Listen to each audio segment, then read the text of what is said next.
So, the cerebral cortex, the most investigated and least understood,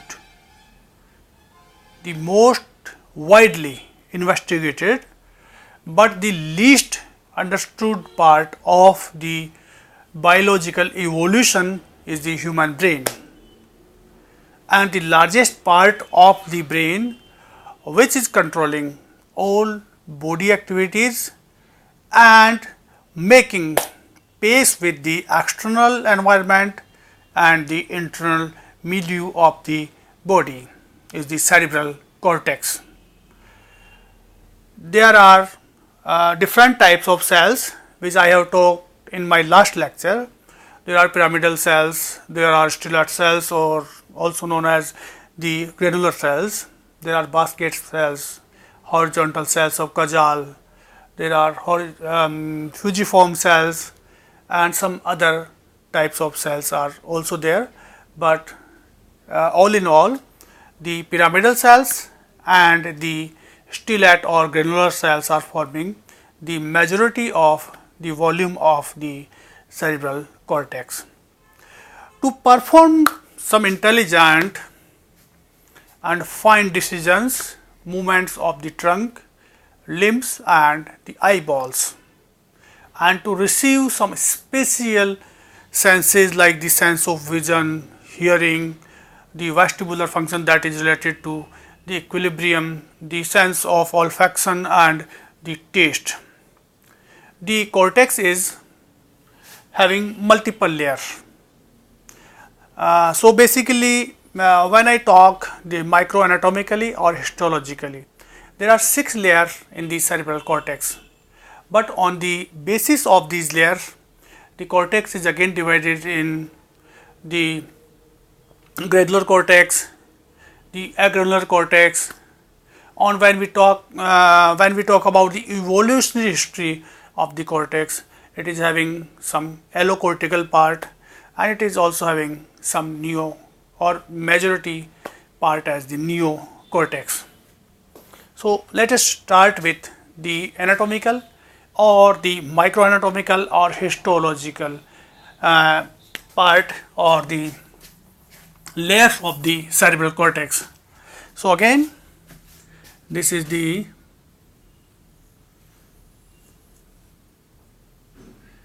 it is having convolutions.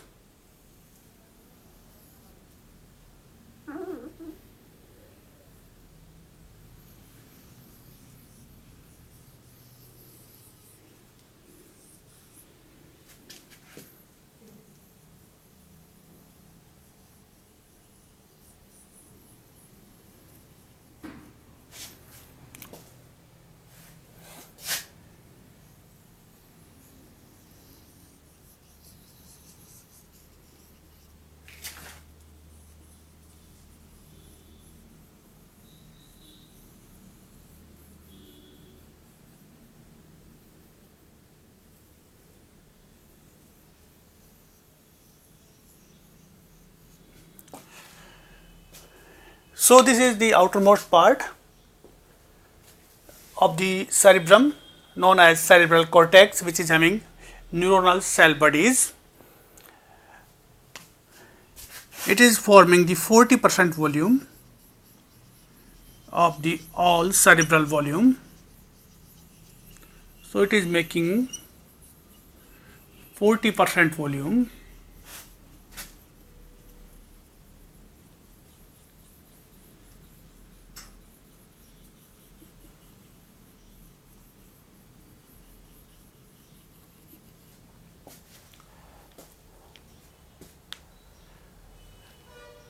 When we see the section of this cerebral cortex, it is multiple layered under microscope.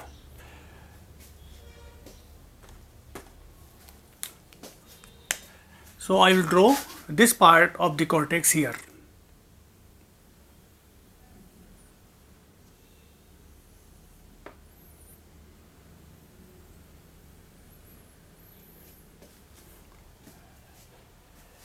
The outermost layer or the first layer we use Roman numerals for these layers from first to sixth. But when we talk about the functional areas of the cerebral cortex, we use 1, 2, 3 up to 47 in the Brodmann's mapping of the functional areas of the cerebral cortex. So, we use the Roman numerals in the nomenclature of these layers from first to sixth. The outermost layer is featureless. It is not having some specific features, but this layer is having the axons, horizontally running axons and dendrites. It is having horizontally running axons and dendrites. So, there is the horizontally running axons and dendrites, and it is also having the horizontal cells of Kajal.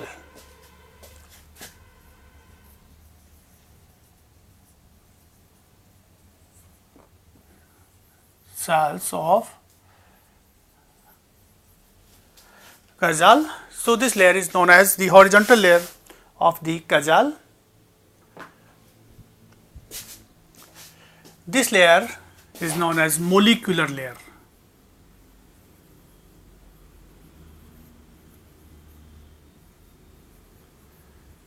This is the outermost layer known as molecular layer, and it is almost featureless layer. Beneath this layer, remember always, there is no clear cut delineation between the layers. There is no clear cut boundaries between two layers. Beneath this molecular layer, there is layer number 2 known as outer granular layer.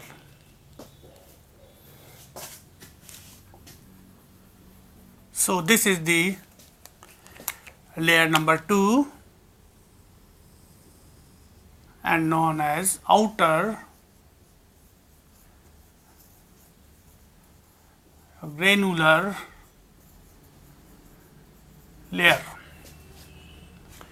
This outer granular layer is having small sized pyramidal cells and the compactly packed stellate cells or granular cells.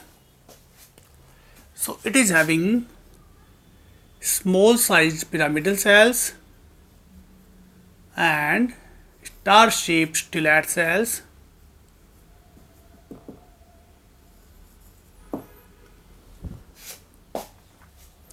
as we have learned in my last lecture. Star shaped cells small in size, 8 to 10 micron in the size, and small pyramidal cells having a shape size of 10 to 50 micron, but these cells which are lying in the second layer or outer granular layer are very small, around 10 to 20 micron in size. And stellate cells or granular cells are compactly packed in this layer. The stellate cells and the small pyramidal cells of this layer, the axons of these two, the pyramidal cells and the stellate cells are running deeply inside the cortex, and axons are running horizontally and entering in the molecular layer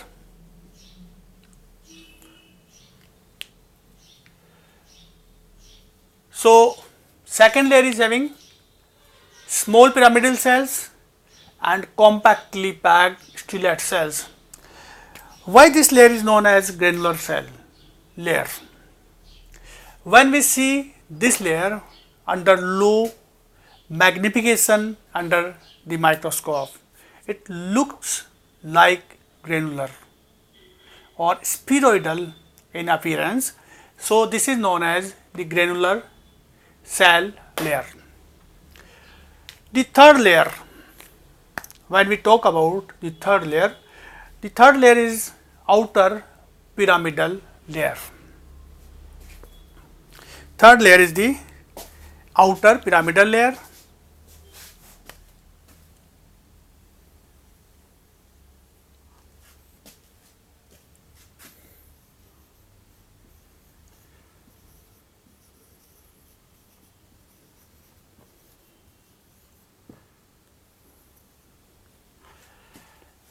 This layer, the outer pyramidal layer, this layer is having comparatively large sized pyramidal cells.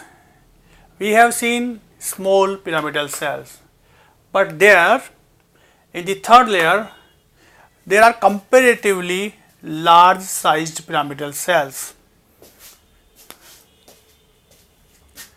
Comparatively large sized pyramidal cells, axons are running deeply and collaterals are running horizontally. These are the pyramidal cells, and it is having multiple dendrites in its base. The axons, which are taking origin from the pyramidal cells of outer pyramidal layer or layer number third, are forming the association fiber and are forming the commissure fiber, especially the corpus callosum. Remember, the fiber which are connecting different parts of a same hemisphere are known as association fiber, but the axons which are connecting the right and the left hemisphere are known as commissure fiber, like the corpus callosum, anterior commissure, posterior commissure, habenular commissure connecting two habenular nuclei in the epithalamus, and the optic chiasma is also a commissure.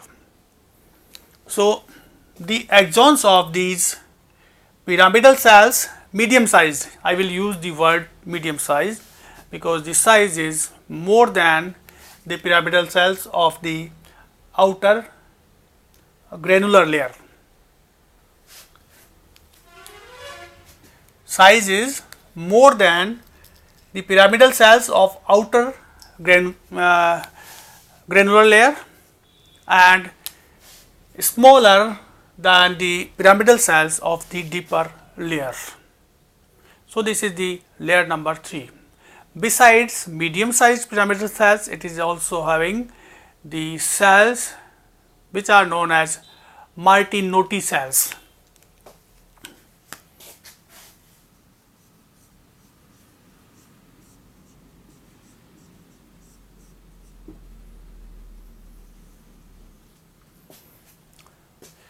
These are interneurons connecting different pyramidal cells and also forming synapses with the collaterally running axons of the medium sized pyramidal cells. So these cells of Martinotti, these are forming synapses with the surrounding pyramidal cells and also forming synapses with the collaterally running axons of the medium sized pyramidal cells or the pyramidal cells of the third layer, that is outer pyramidal layer. The layer number 4, this is the very well developed in human beings, and it forms the human brain more intelligent and to receive some proprioception and fine touch. Also, it is having the sense of vibration and it is making the human brain more intelligent and more developed. When we will talk about the allocortex, which is also having two parts, the archicortex and the paleocortex, which are having only 3, 4 or 5 layers. This layer, the layer number 4, the inner granular layer, is very well developed in the neocortex.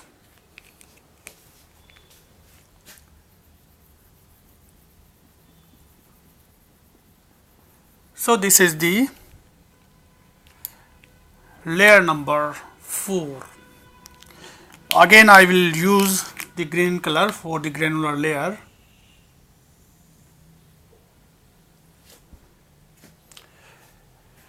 This layer is having compactly arranged granular cells or the stellate cells, star-shaped cells which are compactly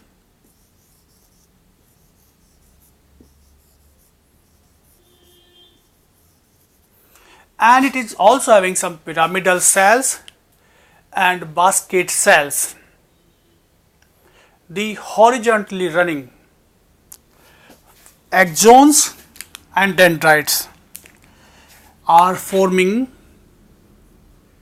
a horizontal line.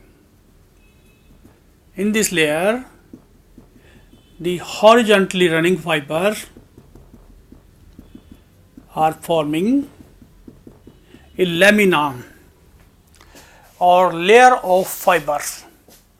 This lamina or this line of the processes or fibers is known as external layer of bilarger.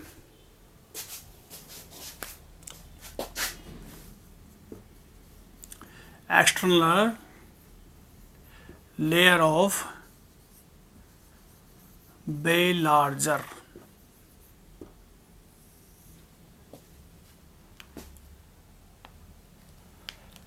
This external layer of bilarger is formed by the horizontally running axons. The stellate cells, especially I am talking about the stellate cells of the 4th layer or inner granular layer, are main receptors or information receiving cells of the cortex. These are receiving information from the thalamus, especially from VPL, ventro-posterolateral, and VPM, ventro-posteromedial nuclei of the thalamus. I will draw the thalamus is here. It is a big collection of the grey matter in the base of the cerebrum or in the diencephalon. It is having a Y-shaped lamina known as internal laminar nuclei. It is having VPL and VPM, ventro-posterolateral and ventro-posteromedial. The fibers from these VPM and VPL are projecting on this 4th layer or inner granular layer. So the axons which are taking place from these stellate cells or granular cells of the 4th layer are projecting on the other cells of the cortex, on either on the same side or in the other side. So what happens when there is some information? When I talk about the general somatic information like touch, pain, temperature and pain, all fibers are ascending in the spinal cord and also ascending in the head and neck through the trigeminal system, that is the trigeminal nerve complex nuclei. These fibers are terminating here, and third order neurons, which are taking origin from the thalamus, are projecting in this fourth layer of the cerebral cortex, and this is very well developed in the sensory areas like the primary somatosensory area. When we see the lateral view of this cortex, we can see here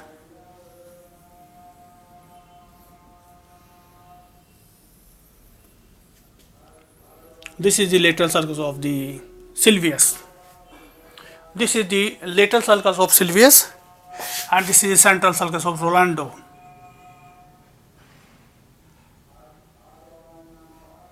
This is postcentral and this is precentral. This is postcentral gyrus. The postcentral gyrus is very well developed in human beings, and this is known as area number 312, and this is known as primary cortical area, primary sensory cortex. The part of the cerebral cortex which is directly connected to the peripheral receptor is the primary sensory cortex. Like some fibers which are bringing the information of pain, touch, temperature, pressure, fine touch, 2-point discrimination and vibration, all are ending in the primary sensory cortex. The primary visual information is ending in this occipital lobe in the primary visual cortex. Some auditory areas are here. I will talk later in detail about all these areas. These primary auditory areas, the vestibular areas. But 70% cortical area is association area or secondary cortex. These all are part of the primary cortex because these are receiving the direct innervation from the receptor. In same way, when we will talk about the motor cortex, this part is known as primary motor cortex because it is giving directly innervating the glands and muscles. But the cortical part has to receive information, interpret the information, integrate the information and making the intelligent decision. So this complex processing, for this complexity of the processing, it have to have more and more neurons for the information collection, for the interpretation of the information, for the comparison and contrast the information from the previous memory. It has to do some complex functions, so it is having some association areas.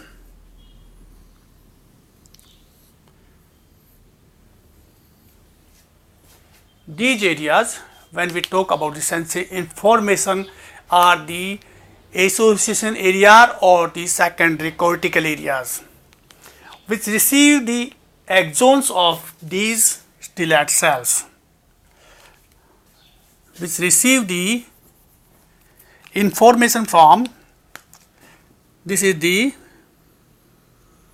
surrounding secondary cortex or the association area. The axons from these are running in these layers. These are having interneurons which will receive the information, integrate the information, interpret the information, compare and contrast the information from the previous memory, and then they will send this information to this motor cortex. The final copy of this decision is handed over to the motor cortex for final movement and secretion from the glands. So this is the processing in the secondary cortex or in the association areas. So axons of these granular cells or stellate cells remains inside the cerebral cortex. Now the important, very important and again very well developed in human beings. The large cells, very large cells, or the largest cells, pyramidal cells. In the fifth layer of the cerebral cortex, the cells of bats.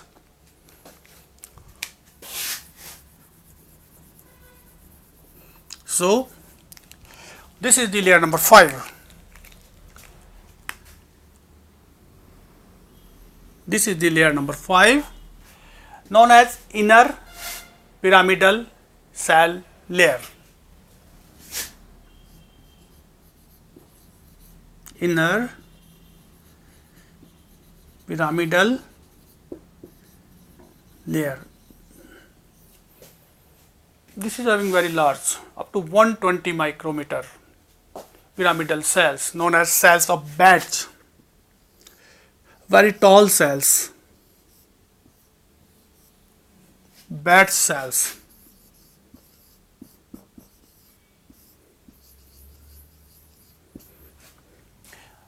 Why these cells are very large? Because these cells have to send their axons in the periphery up to lowermost part of the spinal cord, that is the coccygeal and lowermost sacral. So the axons are running in the form of the corticobulbar, corticonuclear and spinal fibers, that is known as pyramidal tract.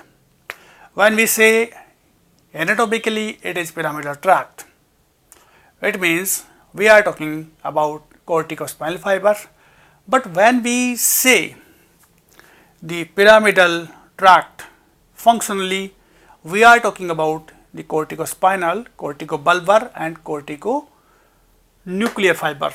So these fibers are taking origin from large pyramidal cells and the cells of bats or bat cells and leaving the axon from the base in form of the corticobulbar, corticopontine, corticonuclear and corticospinal fibers. The deepest or the deepermost layer is the multiform layer. This layer is known as multiform or polymorph.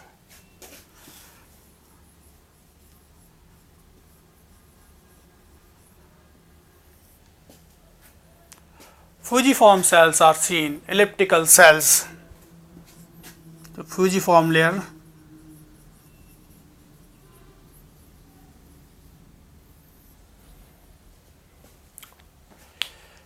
Again, the second efferent cells of the cortex after the pyramidal cells.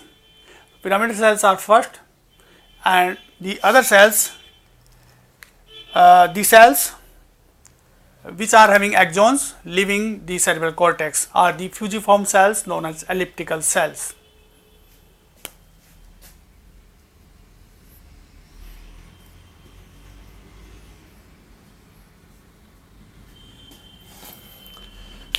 The fifth layer is again having a horizontally running layer of the dendrites and axons, which is known as the internal layer of bilarger, and the axons of these fusiform cells are not descending up to brainstem and spinal cord. These axons are terminating in the thalamus, forming the corticothalamic fiber and also ending in the claustrum.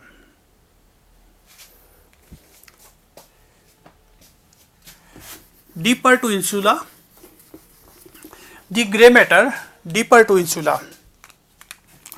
Again, this is the internal capsule. The basal ganglia.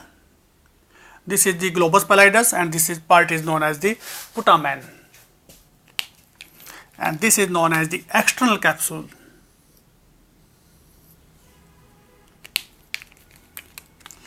This is the claustrum, forming the part of the limbic system, but frankly speaking, the function of this claustrum is still unclear. And outside this, the claustrum, again there is a bundle of axons known as extreme capsule.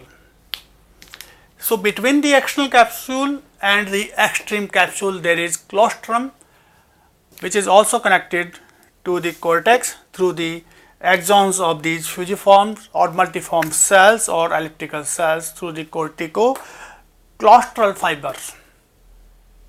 So these are the different layers. We have seen different cells. Cells are arranged in different layers, but there is no clear-cut delineation between two layers. This layer is also having the myotinotic cells, as we have seen in the third layer. So again, the third layer and fifth layer are having the cells of the myotinoty. Besides these, there are some basket cells which are interconnecting the pyramidal cells, the stellate cells or the granular cells. The basket cells are also connecting the fusiform cells and the horizontal cells of the cajal. What is the function of the cerebral cortex and how this works in a scientific and in a organized manner, and what is allocortex and what is neocortex, how the part of the cortex before 60 million years converted from the allocortex to the neocortex. I will talk in my next lecture.